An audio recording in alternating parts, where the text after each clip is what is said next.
గౌరవనీయులైన ముఖ్యమంత్రి వర్యులు రేవంత్ రెడ్డి గారికి నమస్కారాలు సార్. నిన్న అసెంబ్లీలో బాగా చెప్పారు సార్. మీరు ఏమనంటే జీతాలు కూడా నేను అడుక్కొని చేబోదులు తీసుకొని ఇస్తున్నానని. అంత దుస్థితి ఎందుకు పట్టింది? కేసీఆర్ గారు తప్పు చేశారు కాదనట్ల. మరి ఆనాడు అసెంబ్లీ కట్టేటప్పుడు మీరు ఎందుకు అడ్డపడలేకపోయారు? కోర్టు కేసులు ఎందుకు వేయలేకపోయారు? దాన్ని ఎందుకు ఆపలేకపోయారు? ఆపలేదు. సరే, అయిపోయింది. మేము ఎంప్లాయీస్ కట్టే ట్యాక్సీలతోటి మిమ్మల్ని ఉచిత పథకాలు ఎవడు పంచమన్నాడు? ఉచిత పథకాలు ఎందుకు? ఉచిత పథకాలు ఇచ్చి మా జీవితాలు నాశనం చేయమని చెప్పినోడు ఎవడు లేడు కదా. ఎవరు చెప్పారు మీకు? ఉద్యోగస్తులకు బడ్జెట్ ఉంటుంది కదా. మా జీతాలు మాకున్నప్పుడు మాది మీరు ఇంకా అడుక్కునేది ఎందుకు?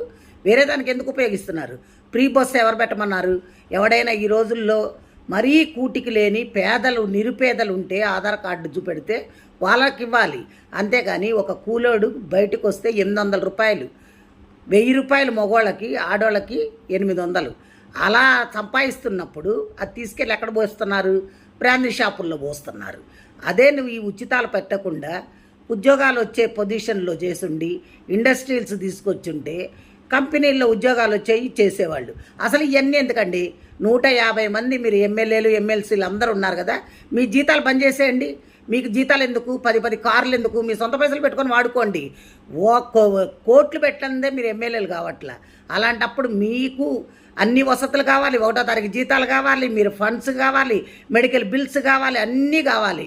ప్లెయిన్లో ఊరికనే తిరగాలి, ఇవన్నీ కావాలి. ఇవన్నీ ఎక్కడి నుంచి వచ్చినాయండి? ప్రజల సొమ్మండి, మేము కట్టే ట్యాక్సులు అండి. మా ట్యాక్సుల పైసలు మిమ్మల్ని ఉచితాలుగా వాడుకోమని చెప్పినోడు ఎవడు? ఏ రాజ్యాంగంలో రాసిందో చెప్పండి.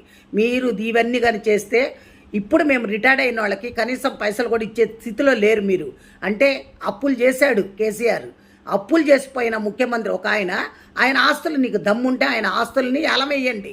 ఆయన ఆస్తుల్ని జప్తు చేసి అప్పులు కట్టించండి. ఇది ఒక చట్టం దాండి. స్టేట్ కానీ సెంట్రల్ కానీ మీ ఇష్టం వచ్చినట్టు వాడుకొని మాకు ఉచితాలు ఇస్తున్నాం, మీకు ఉచితాలు ఇస్తున్నాం అని చెప్తున్నారు. ఉచితాలు ఎవరికి ఇస్తున్నారు? ఉచితాల పేర్లతోటి మీ కార్యకర్తలకి దోసి పెట్టుకుంటున్నారు. అంతేగాని మీరు ఎవరికి ఏం చెయ్యట్లే, న్యాయం జరగట్లే అక్కడ. కాబట్టి దయచేసి మీరు ఇంకోసారి ఈ పిచ్చి సలహాలు ఇవ్వకుండా ఇప్పుడు ఎవరికైతే క్లాస్ 4th ఎంప్లాయీస్ కూడా జీపీఎఫ్ పై పెట్టుకుంటే బిల్లులు ఇచ్చే స్థితిలో లేకుండా అయిపోయారంటే ఏమనుకుంటున్నారు? ముందు అర్జెంటుగా మా బిల్లులు మాకు పాస్ చేయండి. రిటైర్డ్ అయిన వాళ్ళకి మర్యాదపూర్వకంగా డబ్బులు ఇచ్చి పంపించండి. అది పద్ధతి. అందరు తిరగబడితే మటుకు ఊరుకునేది లేదు సార్.